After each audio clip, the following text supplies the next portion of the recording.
সন্দেশখালীর আন্দোলনের রেশ ছড়িয়েছে গোটা দেশে। আন্দোলনের রাশ টানতে 144 ধারা জারি করা হলেও নীরব প্রতিবাদ জানিয়ে চলেছেন সন্দেশখালীর বাসিন্দারা। শুক্রবার লাল কালিতে লেখা পোস্টারে দেখা মিলল সন্দেশখালীর বিভিন্ন গ্রামে।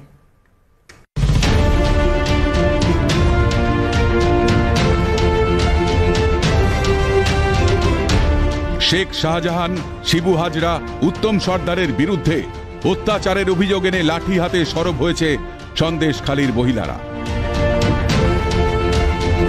এখন প্রতিবাদে তোলপাড় হয়েছে সন্দেশখালী সহ গোটা বাংলা। কিন্তু এখনো অধরা শিবু হাজরা, শেখ শাহজাহান কবে গ্রেপ্তার হবে? এবার পোস্টারে নীরব প্রতিবাদ সন্দেশখালীর কলোনিপাড়া, পাত্রপাড়া থেকে একাধিক জায়গায়। সেখানে দেখা যাচ্ছে যে লাল কালিতে লেখা রয়েছে নারী নির্যাতনকারী শিবু হাজরার গ্রেপ্তার চাই। এই দাবিতে কিন্তু একাধিক পোস্টার পাত্রপাড়া, কলোনিপাড়া, এমনই ভাবে সন্দেশখালীর যে একাধিক যে এলাকা, সেই এলাকাতে ইতিমধ্যে কিন্তু পোস্টার পড়েছে। সাধারণ মানুষের উপরে অত্যাচারের জন্য শিবু হাজরা, শাহজাহান, উত্তম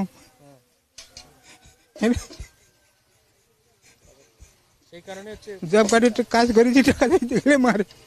পোস্টার মারার কারণে ওরা চাচ্ছে শিবু হাজরা, শাহজাহান শেখের গ্রেপ্তার। যতদিন না গ্রেপ্তার হবে মহিলারা বলছে এই আন্দোলন চলবেই। হ্যাঁ, বহু জায়গায় পড়েছে এইরকম পোস্টার। আমরা মেয়েরা সব মেরে দিয়েছি। ওই শিবু হাজরার ইয়ে করে আর উত্তম, শাহজাহান ওদের শাস্তি হোক বলে আমরা এইসব করেছি। কলোনিপাড়ার একাধিক জায়গায় যেমন পোস্টার রাস্তায় লাগানো রয়েছে, তার পাশাপাশি এই কলোনিপাড়ার রাস্তার ধারে জঙ্গল একাধিক জায়গায় ছড়িয়ে ছিটিয়ে রয়েছে এমনই একাধিক পোস্টার, যে পোস্টারে লেখা রয়েছে বহিরাগত গুন্ডা বাহিনীর প্রবেশ বন্ধ করতে হবে, আমরা এর শাস্তি চাই, নারীদের অত্যাচারকারী শিবু হাজরার গ্রেপ্তার চাই, নারী নির্যাতনকারী শেখ শাহজাহান ও শিবু হাজরার অবিলম্বে গ্রেপ্তার দাবি করতে হবে। কেউ কি তবে রাস্তার পোস্টার তুলে জঙ্গলে ফেলে দিয়েছে? যদি তাই হয়, তারা কারা? তারা কি প্রতিবাদের কণ্ঠ রোধ করতে চাইছে?